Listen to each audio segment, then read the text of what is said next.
Hey guys, thanks so much for clicking on the video.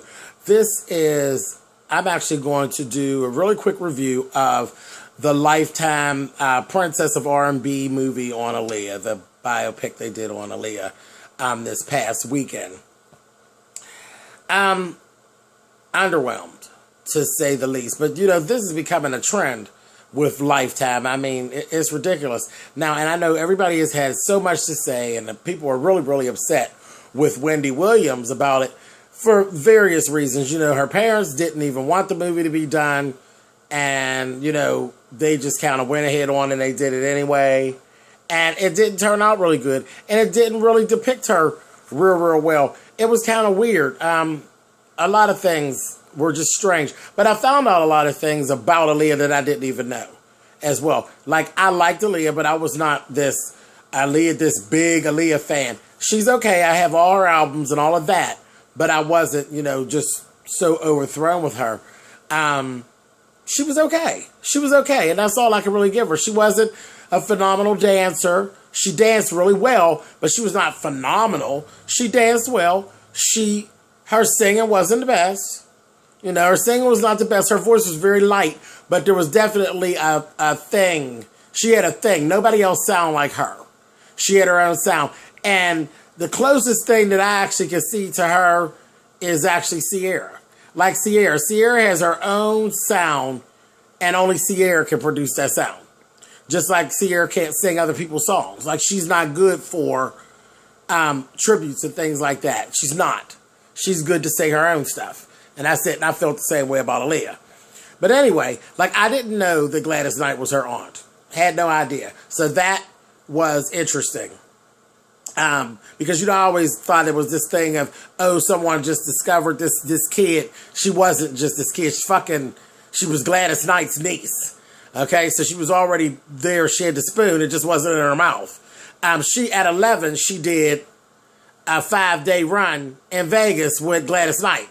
So, no, she's not just some regular unknown that got picked up. You know, and her uncle was the ex-husband of Gladys Knight. Come on now. Anyway, so she was destined to be in the business. She had one foot. She's born with one foot in. But anyway, moving on. The thing is, I found the situation with her and R. Kelly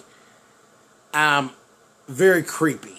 They made him seem very creepy. And the characters, the way they had these characters, come on. This guy, I don't know where they found him from.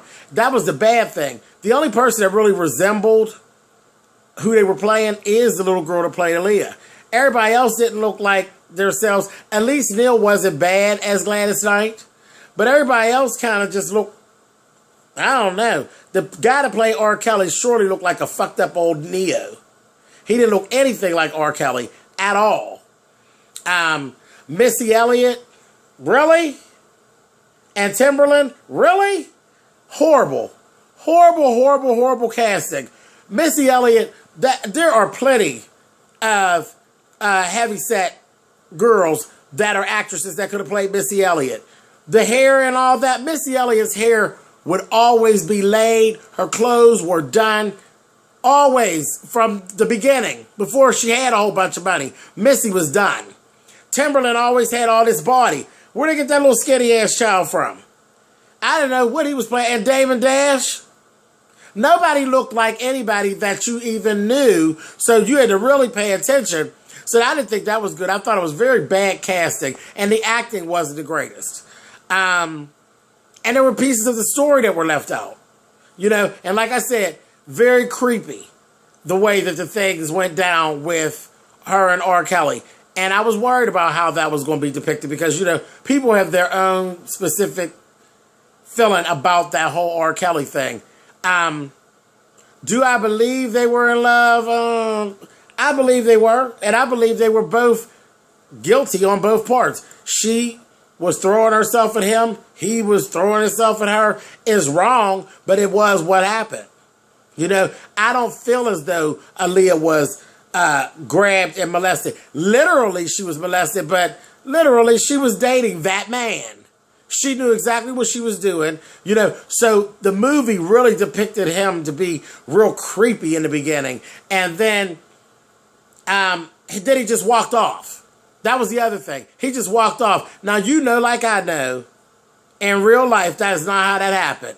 I mean, once the father said, you know, I'll throw him in jail, this, that, thing, and the other, I'm sure there was a separation, but I'm sure it didn't all of their interaction didn't end that day.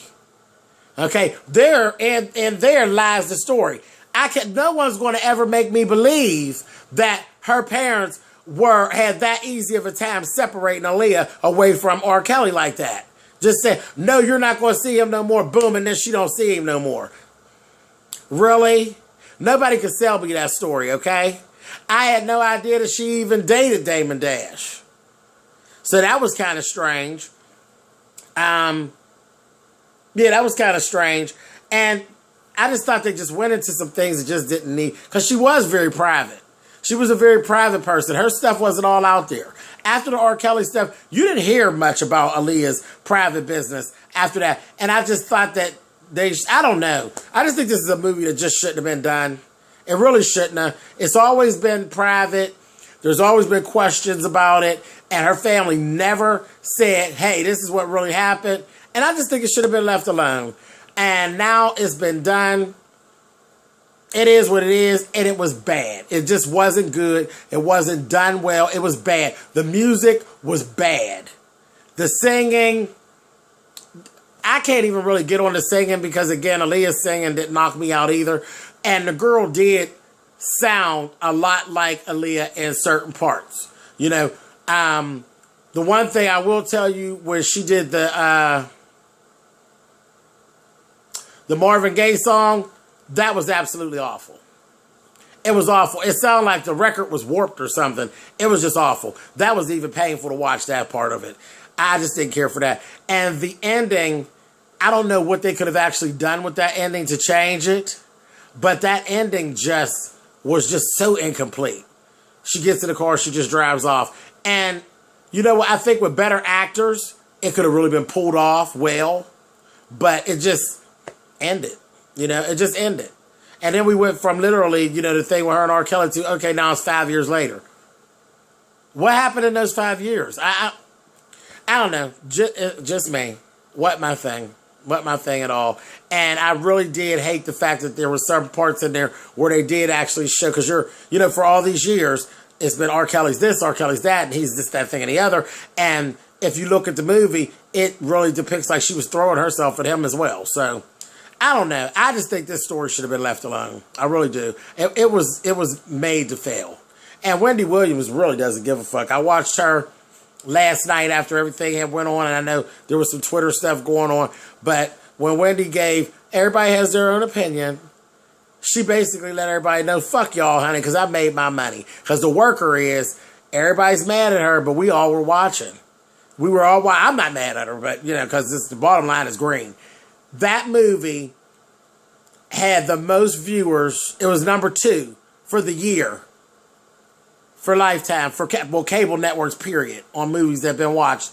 And the first one was Flowers in the Attic. And they screwed Flowers in the Attic up. I did a review about that months ago. They screwed that up, and they screwed Aaliyah up as well. So, I don't know, Lifetime, y'all got to pull that together.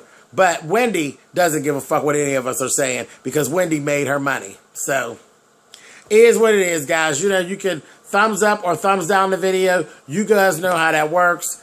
If you didn't see the movie, child, I ain't no need to get her no more ratings. Child, that damn movie, it was tired.